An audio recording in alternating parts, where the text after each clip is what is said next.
Shalom peuple de Dieu, je vous salue de partout où vous vous trouvez. C'est encore moi, votre frère Israël Jalila. Alors cette fois-ci, je viens m'entretenir avec vous sur un petit sujet. Et je voudrais que, alors que vous serez en train de suivre, que vous puissiez partager ce message. Alors je vais lire dans le livre de Matthieu, le chapitre 19, le verset 19 aussi. La Bible dit « Et tu aimeras ton prochain comme toi-même ». Et aujourd'hui, je voudrais un peu nous parler sur la chrétienté ou encore la spiritualité que nous vivons chaque jour. Vous savez, plusieurs personnes aujourd'hui pensent que la spiritualité ou bien la vraie chrétienté se trouve dans le temple. Ça veut dire dans nos églises locales, ça veut dire que lorsque nous sommes avec nos frères et nos sœurs. Mais j'aime une chose que je viens de réaliser.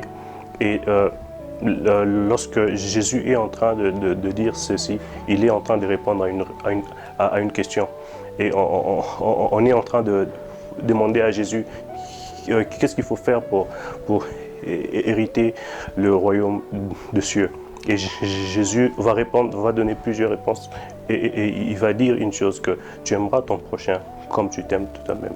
Vous savez, peu importe le prix de votre Bible, peu importe le volume de votre Bible, nous devons savoir une chose, est que si on devait définir la Bible par un seul mot, si on devait définir la vie de Christ sur cette terre par un seul mot, nous allons parler de l'amour. Vous savez, pour la plupart des fois, nous voulons démontrer à un Dieu que nous n'avons jamais vu. Nous voulons montrer à un Dieu qui est grand, oui, bien sûr, nous voulons lui montrer notre amour, mais des fois, nous oublions nos frères qui sont avec nous. Vous savez, si vraiment la chrétienté dépendait de nos temples, aujourd'hui, par exemple, nous sommes en période de déconfinement, nous ne sommes pas dans nos églises. Et je dirais que plusieurs ne sont pas chrétiens. Pourquoi? Parce que nous n'allons pas dans des églises. Mais la chrétienté, c'est d'abord le cœur. Lorsque dans ton amour, tu portes le vertu qui était en Christ, lorsque tu l'exprimes aussi, rassure-toi que tu es déjà en train de vivre la vraie spiritualité. Aujourd'hui, pour la plupart des fois, nous sommes en train de voir nos frères tomber, nous sommes en train de voir nos frères se perdre et nous sommes en train de juger ces personnes. Et pose-toi carrément une question. Christ sur terre, à ta place, allait-il agir comme toi?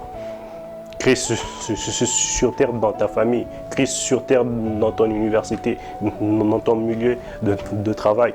Est-ce que Christ allait réagir comme toi tu réagis souvent envers tes frères?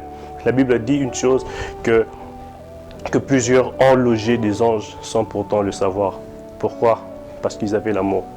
Et je nous dirais que la plupart des fois que Dieu nous envoie des anges, c'est peut-être pas des anges avec des ailes, mais c'est peut-être ses frères qui est avec toi, cette sœur que des fois tu négliges. C'est peut-être cette personne que Dieu a mis pour toi afin que tu puisses voir la main de Dieu.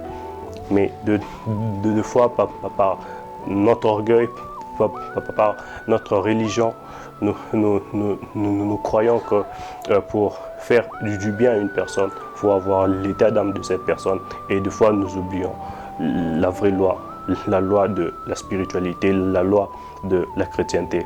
Alors, je nous exhorte à pouvoir porter le cœur du Christ en nous et à pouvoir faire du bien et à pouvoir aimer les autres comme nous nous aimons nous-mêmes. Et c'est ainsi que nous verrons la main de Dieu. Que Dieu nous bénisse.